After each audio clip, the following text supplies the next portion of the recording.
동방 박사의 오디오북.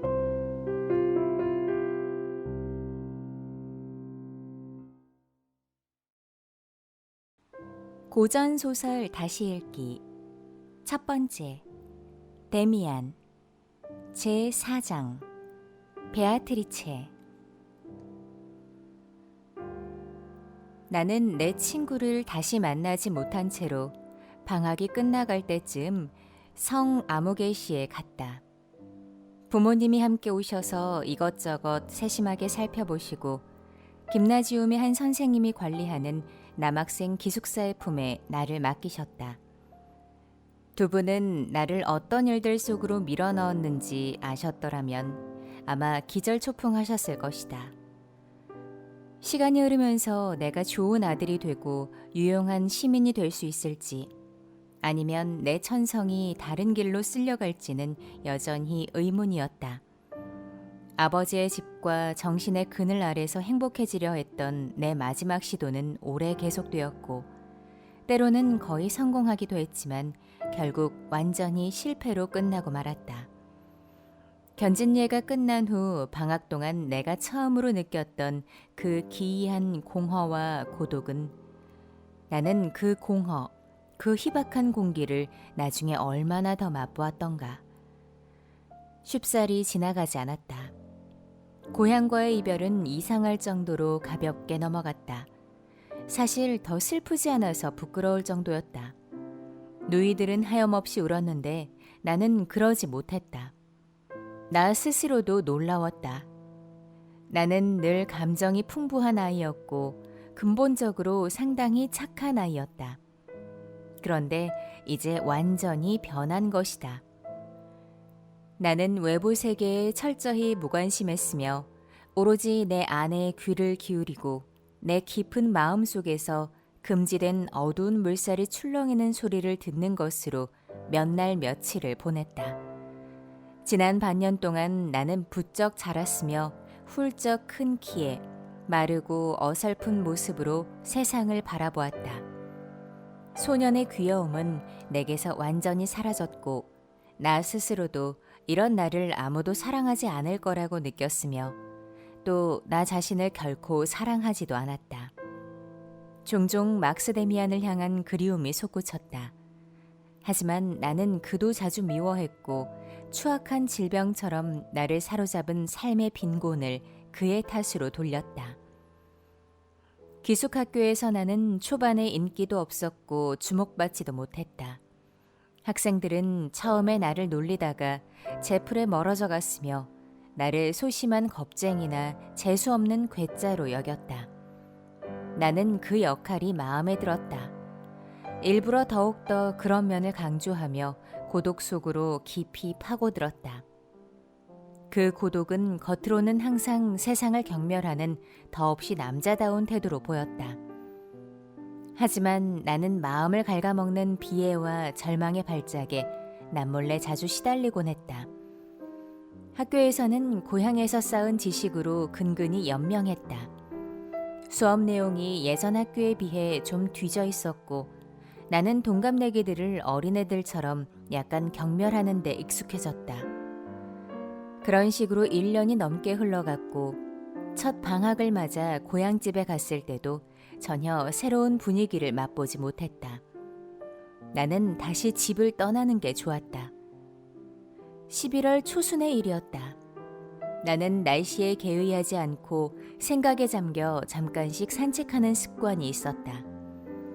그런 산책길에서 일종의 희열, 우수와 세계 경멸과 자기 경멸에 넘치는 희열을 종종 만끽하곤 했다. 어느 날 저녁, 축축하게 안개 낀 황혼역에 나는 그런 식으로 도시 변두리를 배회하고 있었다. 어느 공원의 넓은 가로수길이 그지없이 쓸쓸했으며 내게 어서 오라고 손짓했다. 길에는 낙엽이 두툼하게 깔려 있었고 나는 우물한 희열을 느끼며 발로 낙엽을 헤집었다. 축축하고 쌉싸리한 냄새가 났다. 멀리 있는 나무들이 유령처럼 크고 희미하게 안개 사이로 보였다. 가로수길이 끝나는 곳에서 나는 마음을 정하지 못하고 어정쩡하게 서 있었다. 검은 나뭇잎을 빤히 쳐다보며 풍화와 사멸에 젖은 향기를 탐욕스럽게 들이마셨다. 내 안에 뭔가가 그 향기에 응답하며 환영했다. 아, 삶은 얼마나 무미건조한가. 옆길에서 누군가가 옷깃을 세운 외투자락을 펄럭이며 다가왔다. 내가 막 걸음을 옮기려는데 그가 나를 불렀다. 이봐, 싱클레어. 그가 가까이 다가왔다. 우리 기숙사에서 나이가 제일 많은 알폰스 베크였다. 나는 그를 보면 언제나 반가웠고, 다만 그가 우리 나이 어린 학생들한테 아저씨처럼 굴며 짓궂게 놀리는 것만 빼면 싫지 않았다. 그는 힘이 장사라는 평판이 있었고, 우리 기숙사 사감 선생님을 마음대로 쥐고 흔든다는 말이 나돌았으며, 김나지움에 떠도는 수많은 풍문의 주인공이었다. 도대체 여기서 뭐 하는 거야? 알폰스 베크는 상급반 학생들이 이따금 우리 중 하나에게 말을 걸 때처럼 친근하게 말했다. 어디 우리 내기해볼까? 너 시를 짓고 있지? 그런 생각 안 했는데. 나는 퉁명스럽게 부인했다. 그는 크게 웃음을 터뜨리고 나와 나란히 걸으며 수다를 떨었다. 그런 모습은 처음이었다. 겁먹을 필요 없어, 싱클레어. 내가 그 정도도 이해 못할까 봐 그래? 저녁에 안개 속을 걷다 보면 그럴 수도 있지. 가을 생각에 젖어서 말이야. 그러면 시도 짓고 싶어지지. 나도 알아. 물론 죽어가는 자연을 닮아 잃어버린 청춘에 대한 시가 떠오르지. 하인리 하이네를 봐. 난 그렇게 감상적이지 않아. 나는 항의했다. 그래, 그 얘긴 그만두자. 하지만 이런 날씨에는 포도주 한 잔이나 아니면 뭐 그런 비슷한 걸 마실 수 있는 조용한 장소를 찾는 게 좋아. 어때? 나랑 같이 갈래? 나도 마침 혼자거든. 아님 싫어? 이봐, 네가 굳이 모범생이 되겠다면 나도 유혹자 역할을 하고 싶은 마음은 없어. 곧이어 우리는 교회의 작은 술집에 앉아서 정체 모를 포도주를 마시며 두꺼운 유리잔을 맞부딪혔다. 처음엔 별로 내키지 않았지만 어쨌든 새로운 경험이었다. 하지만 포도주에 익숙하지 않은 나는 곧 무척 수다스러워졌다. 마치 내 안의 창문 하나가 활짝 열린 듯 했으며 세상이 내 안으로 들어왔다. 얼마나 오랫동안, 얼마나 끔찍이 오랫동안 영혼에 대해 아무 말도 하지 못했던가. 나는 온갖 말을 주절주절 짓그렸고 그러는 와중에 카인과 아벨의 이야기를 신나게 떠들어댔다. 베크는 재밌다는 표정으로 내 말에 귀를 기울였다. 드디어 내가 뭔가를 준 사람이 있었다. 그는 내 어깨를 툭툭 쳤고 나를 굉장히 멋진 녀석이라고 치켜세웠다. 그동안 쌓인 욕구, 말하고 싶고 생각을 털어놓고 싶은 욕구를 마음껏 발산하고 인정받고 상급생에게 대단한 녀석 취급을 받는 환희에 취해서 내 가슴은 한껏 부풀어 올랐다. 버크가 나를 천재적인 녀석이라고 불렀을 때 그 말은 달콤하고 독한 포도주처럼 내 영혼 안으로 흘러들었다. 세상이 새로운 색채로 불탔고 수많은 대담한 원천에서 생각들이 흘러나왔으며 정신과 불길이 내 안에서 활활 타올랐다. 우리는 선생님들과 학우들에 대해 이야기했다. 우리의 의견이 서로 기가 막히게 잘 통하는 것처럼 보였다. 우리는 그리스인들과 이교도에 대해서도 이야기를 나누었다. 베크는 내게서 사랑의 모험에 대한 고백을 받아내려고 했다. 그 점에서만큼은 나는 대화에 낄 수 없었다. 경험이 없으니 이야깃거리도 없었다. 그동안 마음속으로 느끼고 지어내고 상상했던 것들이 내 안에서 불타올랐지만 아무리 포도주를 마셨어도 술술 말이 되어 나오지 않았다. 여자들에 대해선 베크가 훨씬 더 많이 알았고 나는 후끈 달아서 그 동화 같은 이야기들에 귀를 기울였다. 그 자리에서 나는 믿을 수 없는 일들을 귀로 들었다. 결코 가능하지 않으리라고 여겼던 일들이 평범한 현실에 등장해서 당연하게 보였다. 알폰스 베크는 18살쯤 되어 보였는데도 경험이 많았다. 특히 여자애들과의 일이 만만치 않다는 사실을 알고 있었다. 여자애들은 그저 자신만을 위해주고 떠받들어주기만을 바랐다. 그것도 나름 무척 근사하긴 했지만 진짜는 따로 있었다. 알폰스 베크는 부인네들이 더 실속 있다고 말했다. 부인들이 훨씬 더 똑똑하거든. 이를테면 공책이나 연필을 파는 문구점 주인 야겔트 부인 있지. 그 여자하고는 말이 통해. 문구점 계산대 너머에서 별의별 일이 다 일어난다는 이야기는 절대 책에 안 나와. 나는 그런 말들에 푹 빠져서 몽롱하니 앉아 있었다. 물론 나는 절대 야겔트 부인을 사랑할 수 없었을 것이다.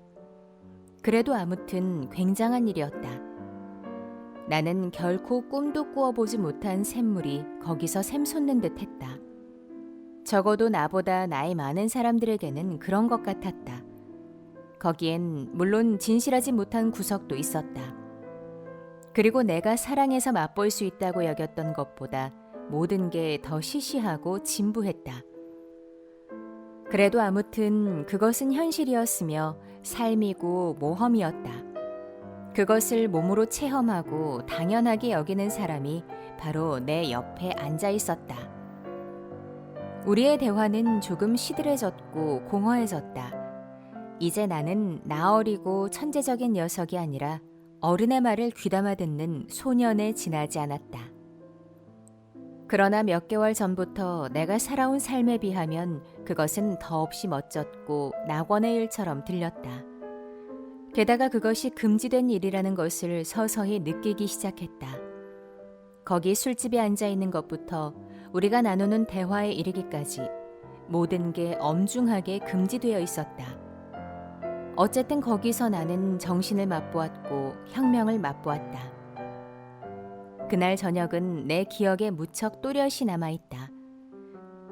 그 서늘하고 축축하고 밤늦은 시간에 흐릿하게 타오르는 가스등을 지나 기숙사를 향해 우리 둘이 걸음을 옮겼을 때 나는 처음으로 술에 취해 있었다. 근사하지는 않았다. 몹시 고통스러웠지만 거기엔 자극이나 달콤함 같은 무언가가 있었다. 그것은 반항이고 무절제였으며 삶이고 정신이었다. 베크는 머리에 피도 안 마른 애송이라고 내게 욕을 퍼부으면서도 성심껏 나를 보살펴 주었다. 나를 없다시피 해서 기숙사까지 데려갔으며 우리 둘이 복도에 열린 창문으로 감쪽같이 기숙사에 잠입할 수 있도록 기지를 발휘했다. 나는 아주 잠깐 죽은 듯이 골아떨어졌지만 곧 고통에 시달리며 잠에서 깨어났다. 엄청난 고통이 온 몸을 덮쳤다. 나는 침대에서 일어나 앉았다. 낮에 입었던 셔츠를 그대로 걸치고 있었으며 옷가지와 신발이 바닥에 어지러이 나뒹굴었고 담배 냄새와 토한 냄새가 코를 찔렀다. 두통과 메스꺼림과 미칠 듯한 갈증 사이로 오랫동안 떠올리지 않았던 전경이 눈에 보였다. 고향과 고향의 집, 아버지와 어머니, 누이들과 정원이 보이고 고향집의 조용한 내 침실이 보이고 학교와 시장이 보이고 데미안과 견진예 수업 시간이 보였다. 그 모든 것은 밝게 빛났다. 모든 게 광채에 애워싸여 있었으며 모든 게 경이롭고 신적이고 순수했다.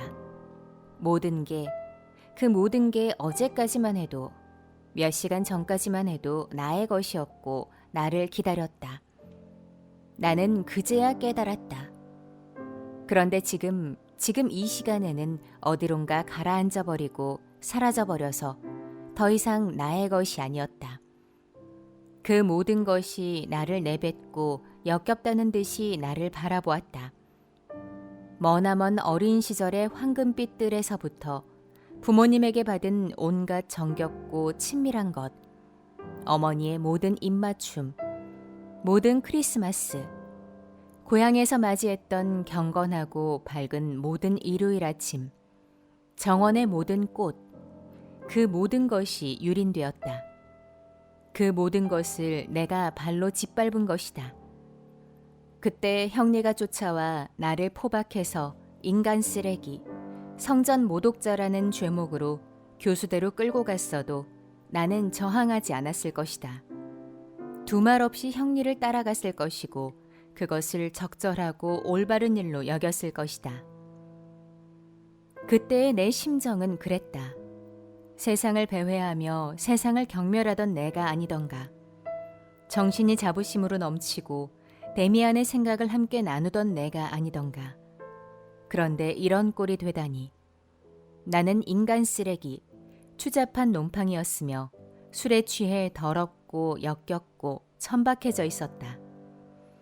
추악한 충동에 사로잡힌 흉물스런 야수. 내가 이런 꼴이 되다니.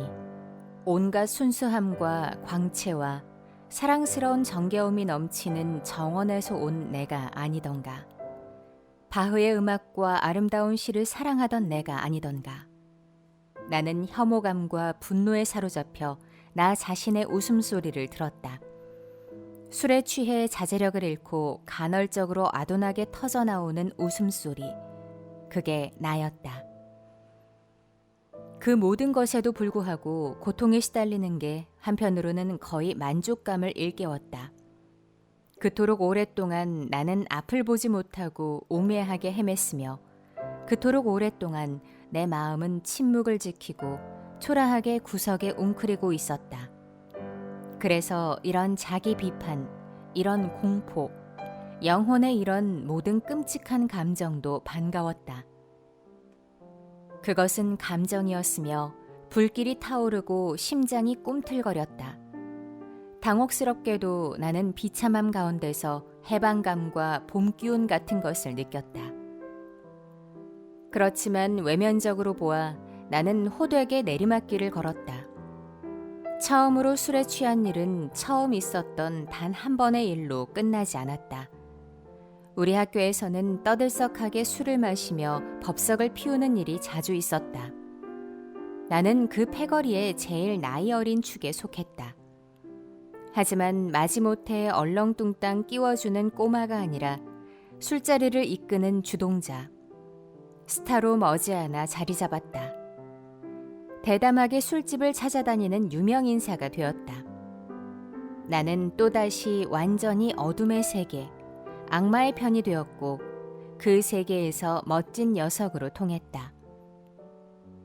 그러면서도 참담한 기분을 가누기 어려웠다. 나는 자기 파괴적인 방탕한 생활로 하루하루 연명했다.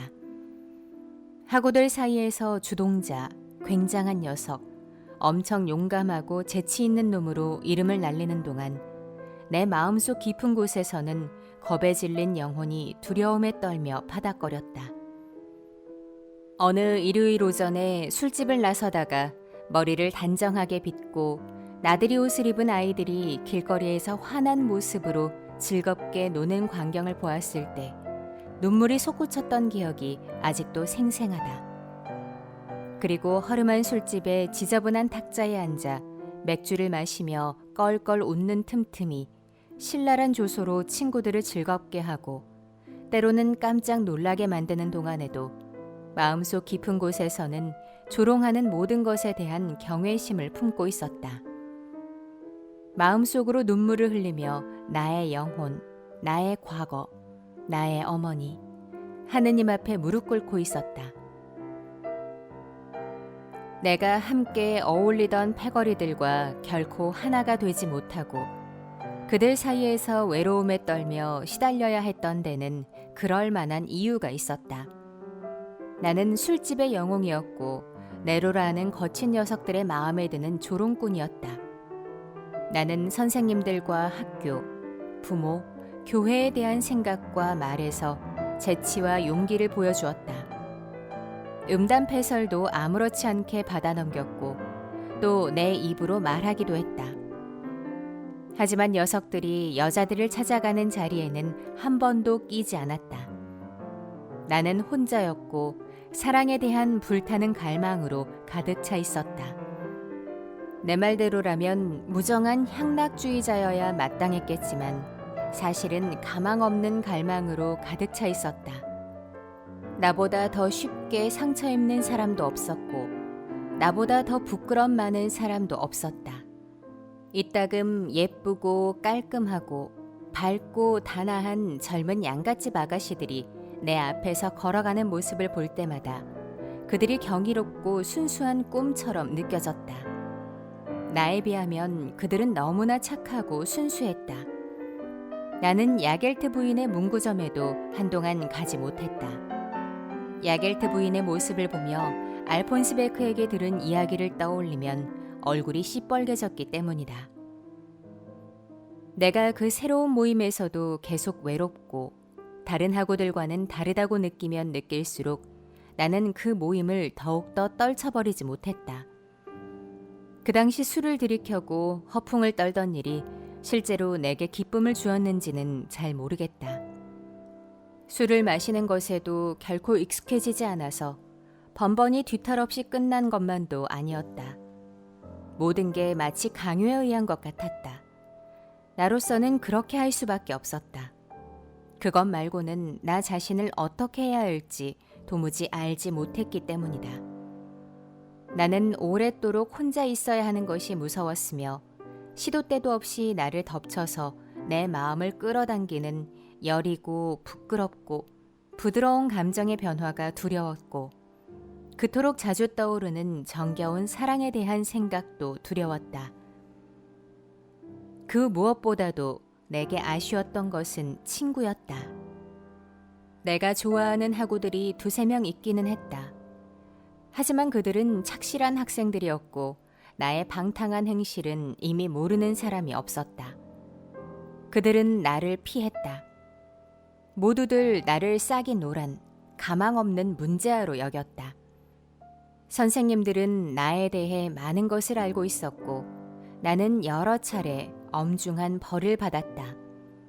내가 학교에서 쫓겨나는 것은 결국 시간 문제였다. 나 자신도 그 사실을 알고 있었다. 이미 오래전에 나는 착한 학생들의 대열에서 벗어났으며 이런 상태로는 더 이상 오래 계속될 수 없다는 감정을 안고 하루하루 어렵게 버텨나갔다. 하느님이 우리를 외롭게 만들어 우리 자신에게로 이끌어줄 수 있는 많은 길들이 있다. 그 당시 하느님은 나와 함께 그 길을 가셨다. 그것은 마치 악몽과 같았다. 지저분하고 끈적끈적한 광경, 깨진 맥주잔과 냉소적인 수다로 지새운 밤들 너머로 내 모습이 보인다. 추방당한 몽상가가 불안과 괴로움에 시달리며 추하고 불결한 길을 기어가는 모습이 보인다. 공주를 찾아 길을 나섰다가 악취와 오물로 가득 찬 뒷골목의 진흙탕 속에 빠져 꼼짝 못하게 되는 꿈들이 있다. 내가 그런 꼴이었다. 나는 고독해져서 나와 어린 시절 사이에 에덴 동산의 문을 그처럼 별로 우아하지 않게 닫아버리는 운명을 짊어졌다. 파수꾼들이 닫힌 문을 냉혹한 빛을 바라며 지키고 있었다. 그것은 시작이었고 나 자신을 향한 향수의 깨어남이었다. 기숙사 사감 선생님이 보낸 경고의 편지를 받고 우리 아버지가 처음으로 성 아무개시에 오셔서 내 앞에 불쑥 나타나셨을 때 나는 소스라치게 놀라 움찔했다. 그해 겨울이 끝나갈 무렵 아버지가 두 번째로 오셨을 때 나는 이미 냉정하고 무심했다. 아버지가 나무라고 간청하고 제발 어머니 좀 생각하라고 말씀하셔도 나는 꿈쩍하지 않았다. 결국 아버지는 무척 분노하셨으며 내가 달라지지 않으면 모욕과 창피를 주어 학교에서 퇴학시키고 감화원에 넣어버리겠다고 말씀하셨다. 마음대로 하라지. 당시 아버지가 귀로에 오르셨을 때 나는 아버지가 안 됐다는 생각이 들었다. 아버지는 뜻을 이루지 못했고 내 마음을 움직일 수 있는 길을 찾아내지 못했다. 얼마 동안 나는 아버지가 그렇게 된 게 당연하다고 느꼈다. 내 인생이 장차 어떻게 되든 나는 아무 상관없었다. 나만의 독특하고 별로 근사하지 못한 방식으로 술집에 앉아 거드름을 피우며 세상과 싸웠다. 그것은 세상이 항의하는 내 방식이었다. 그러면서 나는 스스로를 망가뜨렸고 이따금 그 상황을 이런 식으로 보았다. 세상이 나 같은 사람들을 필요로 하지 않는다면, 세상이 나 같은 사람들에게 더 좋은 자리, 더 숭고한 인물을 제시하지 않는다면 나 같은 사람들은 망가져야지 별 수 있어. 그래봤자 세상만 손해지. 그해의 크리스마스 방학은 전혀 즐겁지 않았다. 어머니는 집에 돌아온 나를 보고 기겁하셨다. 나는 키가 부쩍 자랐으며 내 여윈 얼굴은 잿빛으로 까칠하고 생기 없이 늘어지고 눈가엔 염증이 생겨 있었다. 코 밑에 거뭇거뭇 나기 시작한 수염과 얼마 전부터 쓰고 다니는 안경은 어머니에게 내 모습을 더욱 낯설게 만들었다.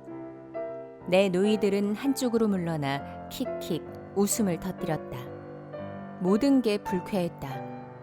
서재에서 아버지와 나눈 대화도 불쾌하고 씁쓸음했으며 몇몇 친지들의 인사도 불쾌했고 무엇보다도 크리스마스 이브가 불쾌했다. 내가 기억하는 한 크리스마스 이브는 우리 집에서 가장 중요한 날이었다. 경사스럽고 사랑과 감사가 넘치고 부모님과 나 사이의 유대가 새로워지는 저녁이었다. 그런데 이번에는 모든 게 가슴 답답하고 당혹스러울 뿐이었다. 늘 그랬듯이 아버지는 들판의 양치기들에 대한 복음을 읽으셨다. 그들은 바로 거기서 양떼를 지키고 있었다. 늘 그랬듯이 누이들은 선물 탁자 앞에 환한 얼굴로 서 있었다. 하지만 아버지의 목소리는 즐겁게 들리지 않았으며 얼굴에 수심이 가득하고 늙어 보였다. 어머니는 슬퍼했다. 선물과 축복, 복음과 크리스마스 트리, 그 모든 게 내게는 곤혹스럽고 달갑지 않았다. 랩쿠언이 달콤한 냄새를 풍기며 감미로운 추억의 뭉게구름을 내뿜었다. 전나무는 향긋한 내음을 발산하며 이제는 사라진 일들을 이야기했다. 나는 그날 저녁과 크리스마스 휴일이 어서 지나가기만을 간절히 바랐다. 그해 겨울은 그런 식으로 지나갔다. 얼마 전에 나는 교무위원회의 엄중한 경고와 함께 퇴학 처분의 위협을 받았다. 거기까진 오래 걸리지 않을 것이었다. 아무렴 어떻겠어. 나는 막스 데미안에게 원망하는 마음이 많이 쌓여 있었다. 그러는 동안 그를 한 번도 보지 못했다. 성 아무개시에서 학업을 시작한 초반에 나는 그에게 2번 편지를 보냈지만 답장을 받지 못했다. 그래서 나도 방학 중에 그를 찾아가지 않았다. 가을에 알폰소 베크를 만났던 바로 그 공원에서의 일이었다. 가시나무 울타리가 초록빛으로 물들기 시작한 이른 봄. 한 소녀가 내 눈길을 끌었다. 나는 여러 언짢은 생각과 근심에 사로잡혀 혼자 산책하고 있었다. 건강도 많이 안 좋은 데다가 끊임없이 돈 문제로 시달렸다. 친구들에게 빚을 진 바람에 집에서 돈을 얻어내기 위해 이런저런 핑곗거리를 생각해내야 했다. 게다가 몇몇 가게에서 담배를 비롯한 물건들 외상값이 점점 불어나고 있었다. 그런 근심들이 무척 심각했다는 뜻은 아니다. 이곳 생활이 결국 언젠가 종말에 이르러 내가 물속에 뛰어들든지 아니면 감화원에 보내지면 그까진 몇몇 사소한 일쯤은 문제도 아니었다. 하지만 나는 그런 달갑지 않은 일들에서 벗어나지 못하고 시달렸다.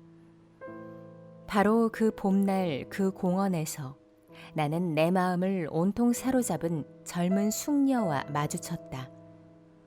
그녀는 키가 크고 늘씬했으며 우아한 옷차림에 영리한 소년 같은 얼굴을 하고 있었다. 그녀는 한눈에 내 마음에 들었다. 내가 좋아하는 타입이었고 내 상상력을 활발하게 자극하기 시작했다. 나이가 나보다 그리 많은 것 같지는 않았지만 훨씬 더 성숙해 보였으며 윤곽이 우아하고 뚜렷한 것이 벌써 숙녀티가 났다. 하지만 얼굴에 오만하고 소년 같은 면이 어려 있었는데 나는 그 점이 무척 좋았다.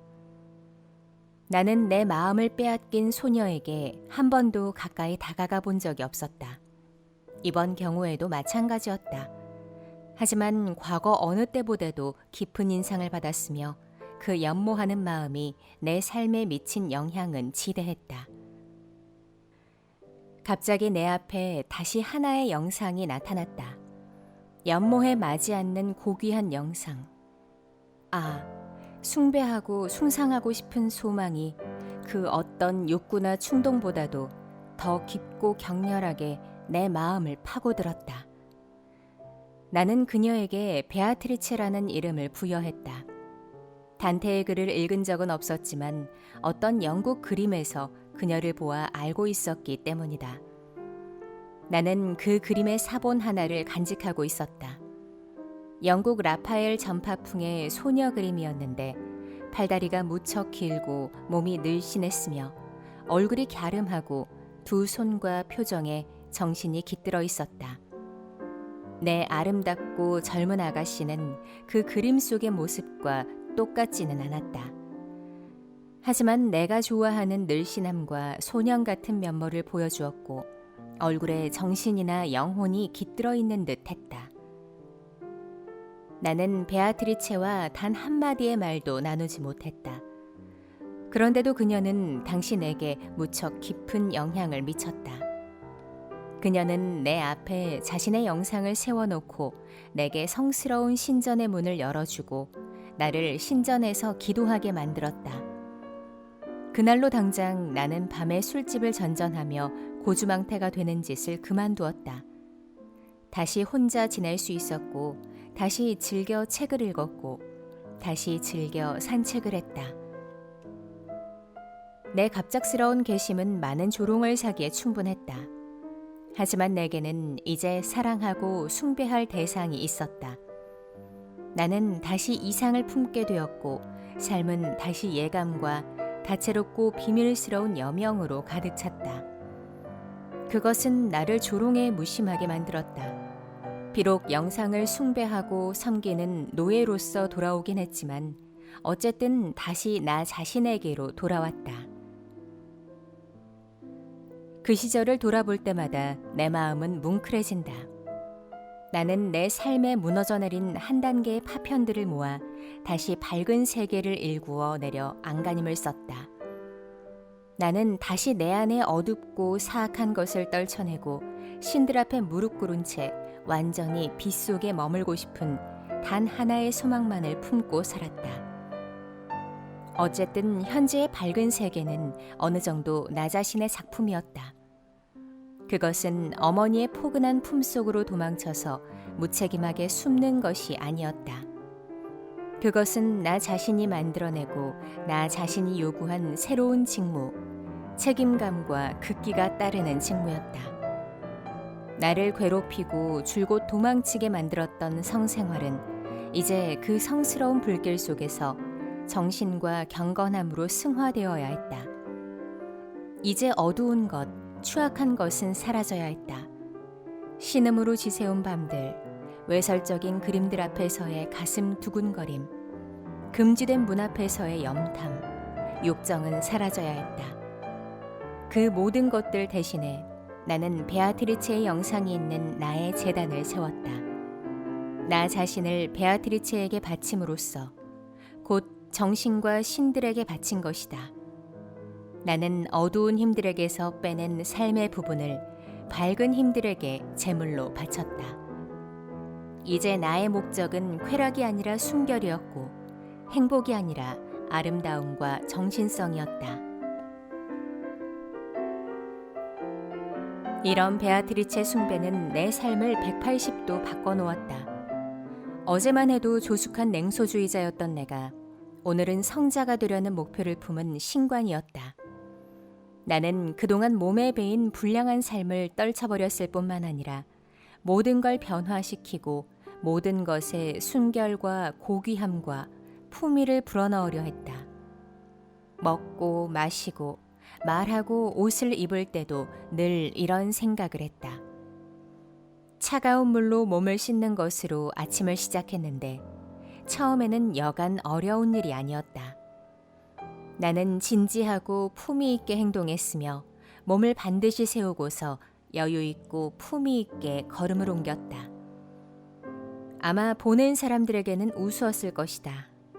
하지만 그것은 내 마음으로 드리는 예배였다. 내 새로운 신념을 표현하려고 새롭게 훈련하는 과정에서 한 가지가 중요하게 부각되었다. 나는 그림을 그리기 시작했다. 그것은 내게 있던 영국의 베아트리체 그림이 그 소녀와 그리 많이 닮지 않은 상황에서 연유했다. 나는 나 자신을 위해 그 소녀를 그리려고 했다. 새로운 기쁨과 희망에 들떠 근사한 종이와 물감과 붓을 얼마 전부터 혼자 쓰는 내 방에 모아놓고 팔레트와 유리컵, 접시, 연필을 가지런히 정돈했다. 새로 산 작은 튜브 안에 고급 템페라 물감이 나를 황홀하게 했다.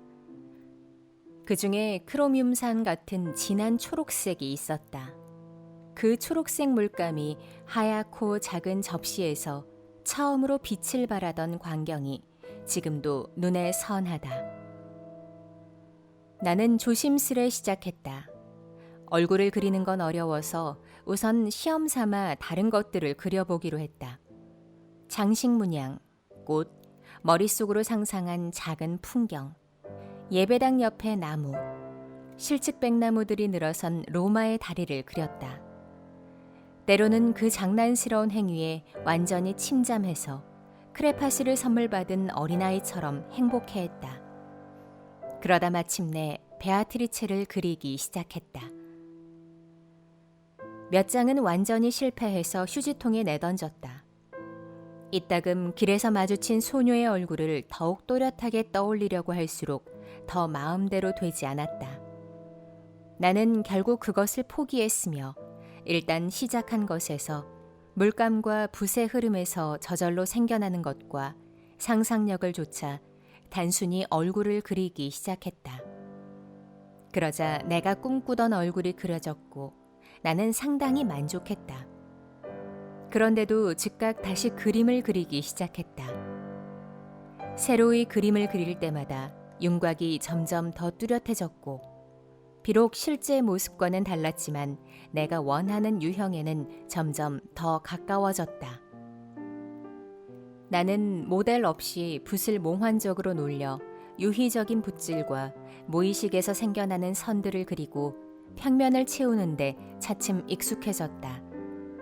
그러던 어느 날 거의 의식이 없는 상태에서 드디어 먼저 그린 것들보다 더욱 강렬하게 내 마음을 울리는 얼굴을 완성했다. 그것은 그 소녀의 얼굴이 아니었다. 그 소녀의 얼굴을 그리는 것은 애초에 틀린 일이었다. 그것은 다른 것, 비현실적인 것이었지만 소중하기는 마찬가지였다. 그것은 소녀의 얼굴보다는 오히려 젊은 청년의 얼굴에 가까웠다. 머리카락은 내 어여쁜 소녀처럼 밝은 금발이 아니라 불그스름한 빛이 도는 갈색이었고 턱은 강하고 단호했으며 입은 붉게 피어나는 듯했다.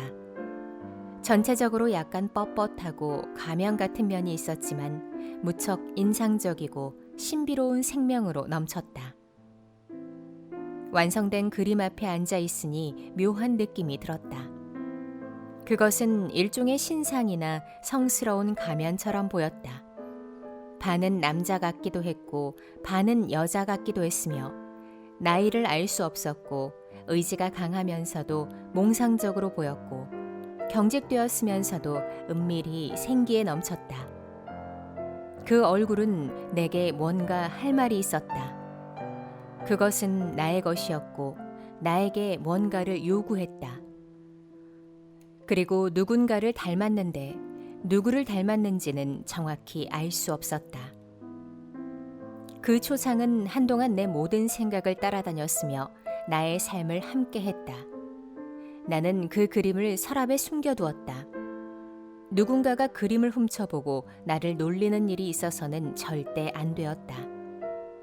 하지만 나는 내 작은 방에 혼자 있게 되는 즉시 그림을 꺼내어 대화를 나누었다. 저녁이면 침대 위 내 맞은편 벽에 핀으로 꽂아놓고 잠들 때까지 바라보았다. 그리고 아침이면 내 시선이 맨 먼저 그리로 향했다. 나는 어린 시절에 늘 그랬던 것처럼 바로 그 무렵에 다시 많은 꿈을 꾸기 시작했다. 마치 몇 년 동안 전혀 꿈을 꾸지 않은 듯 했다. 이제 꿈들이 다시 나를 찾아왔다. 완전히 새로운 종류의 형상들이 찾아왔으며 내가 그린 초상도 빈번히 꿈속에 나타났다. 초상은 살아서 말을 나누었다. 내게 친근할 때도 있었고 또는 적대적일 때도 있었으며 때로는 인상을 잔뜩 쓰기도 했고 때로는 한없이 아름답고 조화롭고 고귀한 모습이기도 했다. 그러던 어느 날 아침 나는 그런 꿈들에서 깨어났을 때 문득 그림 속의 인물을 알아보았다. 그림 속의 인물은 믿을 수 없을 만큼 친근하게 나를 바라보았다. 마치 내 이름을 부르는 듯 했다. 어머니처럼 나를 잘 아는 듯 했고 그동안 내내 나를 바라보고 있었던 듯 했다. 나는 두근거리는 가슴으로 그림을 바라보았다. 숱이 많은 갈색 머리카락, 언뜻 여성스러운 입술, 기이하게 밝게 빛나는 그림이 마르면서 저절로 그렇게 되었다.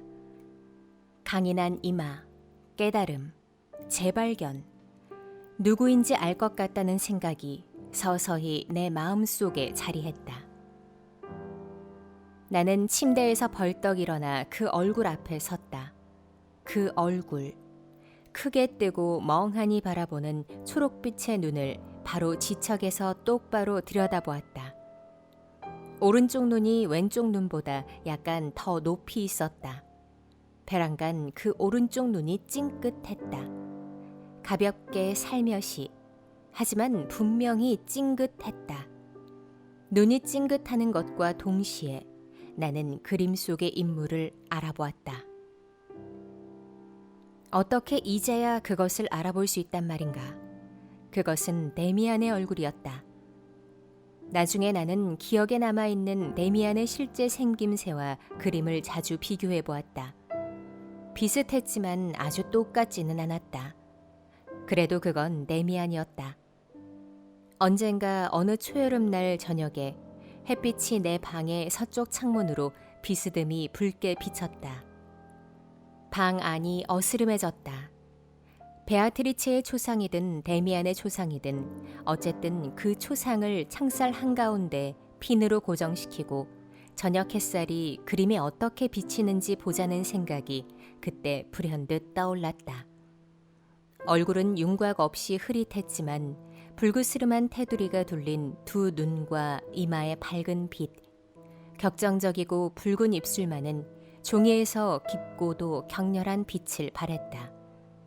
빛이 사라진 후에도 나는 오래도록 그림을 마주보고 앉아 있었다. 그러다 그것은 베아트리체도 데미안도 아닌 바로 나 자신이라는 느낌이 서서히 들었다. 그림이 나를 닮은 것은 아니었다. 그리고 닮을 리도 없다고 느꼈다. 하지만 그것은 나의 삶을 이루는 것이었고 나의 내면, 나의 운명 혹은 나의 악령이었다. 내게 언젠가 다시 친구가 생긴다면 그런 모습일 것이었다. 내게 언젠가 사랑하는 여인이 생긴다면 그런 모습일 것이었다. 나의 삶과 나의 죽음이 그럴 것이었다. 그것은 내 운명의 선율이었고 리듬이었다. 그 몇 주일 동안 나는 예전에 읽은 모든 것들보다 더 깊은 감명을 준 책을 읽기 시작했다. 나중에도 그런 깊은 감동을 체험한 책은 별로 많지 않았다. 아마 니체가 그런 감동을 주었을까? 편지와 잠언들을 담은 노발리스의 책이었다. 내가 많은 부분을 이해하지 못했는데도 모든 것이 이루 말할 수 없이 나를 끌어당기고 사로잡았다. 잠언 하나가 마침 뇌리에 떠올랐다. 나는 그것을 펜으로 초상화 아래에 써넣었다. 운명과 심성은 한 개념의 다른 이름들이다. 나는 그제야 그 말을 이해했다. 내가 베아트리체라고 부른 소녀와는 그 뒤로도 자주 마주쳤다. 더 이상 마음의 동요는 느끼지 않았지만 부드러운 일치감, 감정적인 예감만은 언제나 느껴졌다. 너는 나와 연결되어 있어. 하지만 내가 아니라 내 영상이 연결되어 있어. 너는 내 운명의 일부야. 막스 데미안을 향한 그리움이 다시 격렬하게 솟구쳤다. 나는 그에 대한 소식을 전혀 듣지 못했다. 몇 해 전부터 아무 소식이 없었다. 방학 때 그를 딱 한 번 만난 적이 있었다. 나는 이 글에서 그 짧은 만남을 의도적으로 빠뜨렸다는 것을 알고 또 수치심과 허영심에서 그랬다는 것도 안다. 이제 그 부분을 만회해야 한다. 그러니까 언젠가 방학 때 나는 술집을 쏘다니던 시절에 거만하고 피곤에 절은 얼굴로 고향 도시를 어슬렁거리고 있었다. 산책용 지팡이를 휘두르며 예나 지금이나 변함없이 경멸스런 늙은 속물들의 얼굴을 바라보는데 옛 친구가 마주오는 게 보였다. 나는 그를 보는 순간 움찔했다. 프란츠 크로머가 번개처럼 빠르게 뇌리를 스쳤다. 데미안이 그 이야기를 잊었어야 하는데 그에게 빚을 졌다는 것이 영 거북스러웠다. 사실 어린 시절의 어리석은 일이었지만 빚은 빚이었다. 그는 내가 인사하길 기다리는 눈치였다. 내가 되도록 느긋하게 인사를 건네자 그는 내게 손을 내밀었다. 예전에 악수할 때와 똑같았다. 힘차고 따뜻하면서도 냉정하고 남자다웠다. 그는 내 얼굴을 주의 깊게 살피며 말했다. 많이 컸구나, 싱클레어. 그 자신은 하나도 변하지 않은 듯 보였다. 언제나 그랬듯이 한결같이 나이 들어 보이면서도 한결같이 젊어 보였다. 데미안은 나와 동행했고 우리는 산책을 하며 순전히 사소한 일들에 대해 이야기를 나누었다. 그 시절의 일에 대해서는 한마디도 하지 않았다. 과거에 그에게 몇 차례 편지를 보냈지만 답장을 받지 못했던 일이 생각났다. 아, 데미안이 그것도 잊었으면 좋으련만 그 시시한 편지들. 그는 그 편지들에 대해 아무 말도 하지 않았다. 그 무렵엔 아직 베아트리체도 초상화도 없었고 한창 방탕하게 살던 시절이었다. 교회에 이르러 내가 함께 술집에 가자고 데미안에게 권했다. 그는 술집에 함께 갔다. 나는 거드름을 피우며 포도주 한 병을 주문해 잔에 따랐다. 그와 잔을 맞부딪히고는 대학생들의 음주 간습에 아주 익숙한 척 굴며 첫 잔을 단숨에 들이켰다. 술집에 자주 다니나 보지? 그가 물었다. 그렇지 뭐. 나는 심드렁하게 대답했다. 그밖에 뭐 할 일이 있나? 결국은 그게 항상 제일 유쾌하지. 그렇게 생각해? 그럴 수도 있지. 물론 아주 근사한 점도 있지. 도취, 바크스적인 것. 하지만 내가 보기에 술집에서 죽치는 사람들은 대부분 그런 근사한 면을 잃어버리더라고. 술집을 드나드는 거야말로 진짜 속물적인 게 아닌가 싶어. 그래, 횃불을 밝히고 밤새도록 진탕 마시고 멋들어지게 취하는 거 좋지. 하지만 계속 한 잔 또 한 잔. 그게 설마 진실은 아니겠지? 가령 파우스트가 저녁마다 단골 술집에 앉아있는 모습을 상상할 수 있겠어? 나는 술을 들이켜고 적개심에 찬 눈빛으로 그를 쳐다보았다. 그래. 하지만 누구나 파우스트는 아니지. 나는 짧게 말했다. 그는 흠칫 놀라 나를 바라보았다. 그러더니 예전처럼 활기차고 침착하게 웃음을 터뜨렸다. 그래. 그런 일로 다툴 건 없겠지. 어쨌든 술꾼이나 탕자의 삶이 흠잡을 데 없는 모범 시민의 삶보다 더 활기찰 수도 있어. 그리고 어디선가 읽었는데 탕자의 삶이 신비주의자에 이르는 최고의 준비 단계라고 하더라고. 또 성 아우구스티누스처럼 나중에 예언자가 되는 사람들도 늘 있어. 성 아우구스티누스도 한때는 쾌락을 즐기며 방탕하게 살았지. 나는 불신에 가득 차 있었으며 그의 말에 결코 넘어가지 않을 작정이었다. 그래서 거들먹거리며 이렇게 말했다. 그래, 누구든 각자 입맛대로 사는 법이라고. 솔직히 말하면 난 예언자 같은 것이 되는 데는 아무 관심 없어. 데미안은 눈을 가늘게 뜨고 잘 안다는 듯이 나를 바라보았다. 이봐, 싱클레어. 그러더니 천천히 말을 이었다. 너한테 듣기 거북한 말을 할 생각은 없었어. 게다가 우리 두 사람은 네가 어떤 목적으로 그 포도주 잔을 들이켰는지 알지 못해. 네 안에 있는 것, 내 삶을 이루는 것은 그걸 알고 있겠지.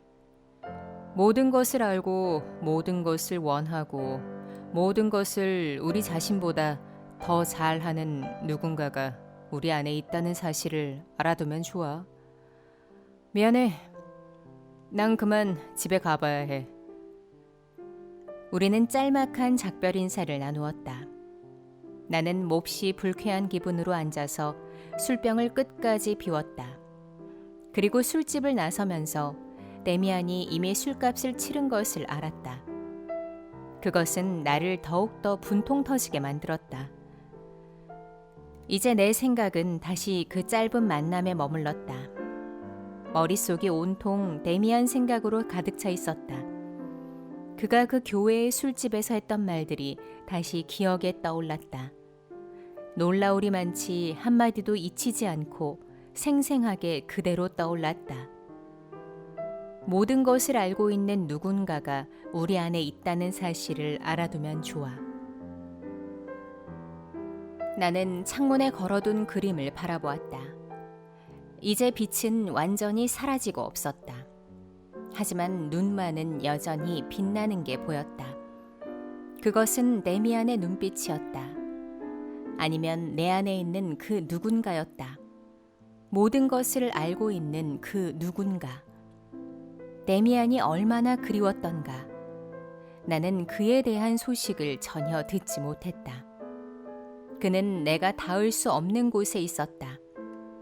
다만 그가 아마 어딘가에서 대학에 다니고 있으며 그가 김나지움을 마친 후 그의 어머니도 우리 도시를 떴다는 것만 알고 있었다. 나는 크로머 사건에 이르기까지 내 안에 있는 막스 데미안에 대한 모든 기억을 떠올리려 했다. 그가 내게 예전에 했던 얼마나 많은 말들이 다시 귀에 들렸던가. 모든 것이 여전히 의미가 있었고 현실성이 있었으며 나와 관련되었다.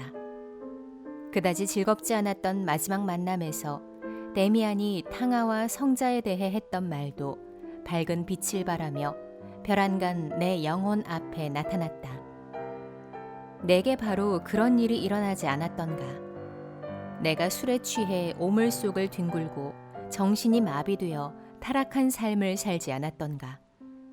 그러다 마침내 새로운 삶의 충동과 더불어 정반대의 것이 내 안에서 살아나지 않았던가. 순결에 대한 열망, 성자에 대한 동경이.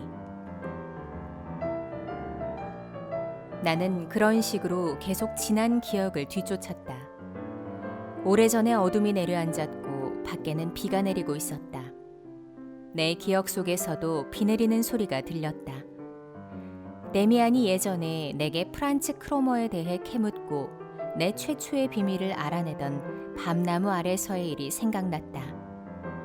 하나씩 하나씩 차례로 모든 게 떠올랐다.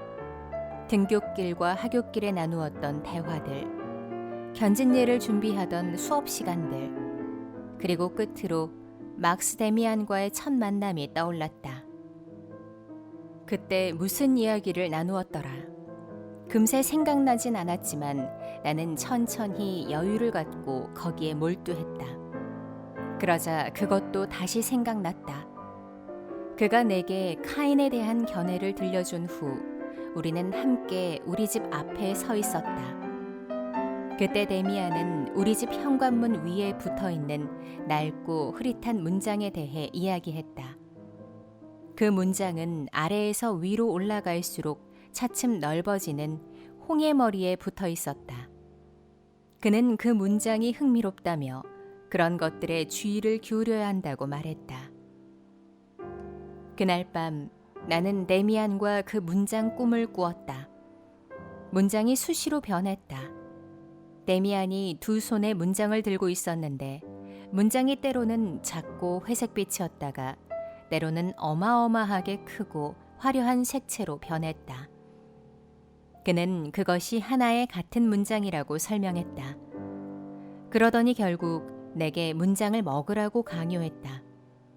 나는 문장을 삼키고 나서 삼킨 문장에 그려진 새가 내 안에서 살아나 나를 가득 채우고 안에서 나를 쪼아먹기 시작하는 것을 느끼고 소스라치게 놀랐다. 나는 극도의 공포에 사로잡혀 벌떡 일어났고 잠에서 깨어났다. 정신이 번쩍 들었다. 아직 한밤중이었고 방 안에 비들이 치는 소리가 들렸다. 나는 창문을 닫으려고 일어서다가 바닥에 떨어져 밝게 빛나는 것을 발로 밟았다. 아침에 일어나 보니 그것은 내가 그린 그림이었다. 빗물에 젖어 부풀어 있었다. 나는 그림을 말리려고 입지 사이에 끼워 두툼한 책 속에 넣어 놓았다. 이튿날 다시 그림을 살펴보자 말라 있었다. 하지만 그림이 변해 있었다. 붉은 입술이 빛바래고 좀 얇아져 있었다. 이제 완전히 데미안의 입이었다. 나는 새 종이에 문장의 새를 그리기 시작했다. 새가 실제로 어떤 모습이었는지 기억이 가물가물했다. 그리고 내 기억에 의하면 몇 부분은 가까이에서도 잘 알아볼 수 없었다. 그 물건이 오래되어 여러 번 덧칠했기 때문이었다. 새는 뭔가의 위에 서 있거나 앉아 있었다. 아마 나무나 꽃, 바구니, 둥지, 나무 우둥지였을 수 있다. 나는 거기에는 개의치 않고 머릿속에 뚜렷이 떠오르는 것부터 그리기 시작했다. 막연한 충동에 이끌려 곧바로 강렬한 색채로 시작했다. 내 그림에서 새의 머리는 황금빛이었다. 나는 기분 내키는 대로 계속 붓을 놀려서 며칠 만에 그림을 완성했다. 그것은 뾰족하고 대담한 새매의 머리를 지닌 맹금이었다. 새의 몸뚱이가 푸른 하늘을 배경으로 절반쯤 어두운 지구에 파묻혀 있었는데 새가 마치 거대한 알에서 나오듯 지구를 깨고 나오는 중이었다. 그림을 오래 바라보고 있으려니 갈수록 꿈속에서 보았던 화려한 색채의 문장처럼 보였다. 내가 설령 데미안의 주소를 알았다고 하더라도 그에게 편지를 쓸 수는 없었을 것이다. 그 무렵 늘 하던 대로 나는 몽환적인 예감을 쫓아 샘의 그림을 데미안에게 보내기로 결심했다. 그가 그림을 받아보든 받아보지 못하든 상관없었다.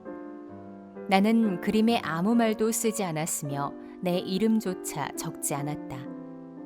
그림의 가장자리를 조심스럽게 잘라내고 커다란 봉투를 사서 내 친구의 옛 주소를 적었다. 그러고는 곧바로 발송했다. 시험이 다가왔고 나는 평소보다 더 열심히 공부해야 했다. 내가 갑자기 무례한 태도를 바꾼 후로 선생님들은 다시 나를 너그럽게 받아주었다. 그때도 여전히 출중한 학생은 아니었지만 나는 다른 그 누구도 내가 반년 만에 퇴학 처분을 받아 마땅했을 학생이라는 생각은 더 이상 하지 않았다. 아버지는 다시 예전과 같은 어조로 편지를 보내셨으며 질책하거나 위협하는 말씀은 전혀 하지 않으셨다. 그렇지만 나는 어떻게 이런 변화가 일어났는지 아버지나 다른 누군가에게 설명하고 싶은 욕구를 조금도 느끼지 못했다. 이런 변화가 부모님이나 선생님들의 바람과 맞아떨어진 것은 우연이었다. 그 변화는 나를 다른 사람들에게 데려다 주지도 않았고 그 누구와 친하게 해주지도 않았으며 오로지 나를 더욱 고독하게 만들었을 뿐이다. 그 변화는 어딘가를, 데미안을, 멀리 있는 운명을 목표로 했다. 나 자신은 그걸 알지 못했다. 나는 그 한복판에 휘말려 있었다. 그것은 베아트리체에서 시작되었지만 얼마 전부터 나는 직접 그린 그림들과 데미안에 대한 생각과 더불어 완전히 비현실적인 세계 속에서 살았다. 그러다 보니 베아트리체마저 내 시야와 생각에서 완전히 사라졌다. 내가 설령 원했다 할지라도 나의 꿈과 나의 기대와 나의 내적 변화에 대해 그 누구에게나 단 한마디도 할 수 없었을 것이다. 그런데 내가 어떻게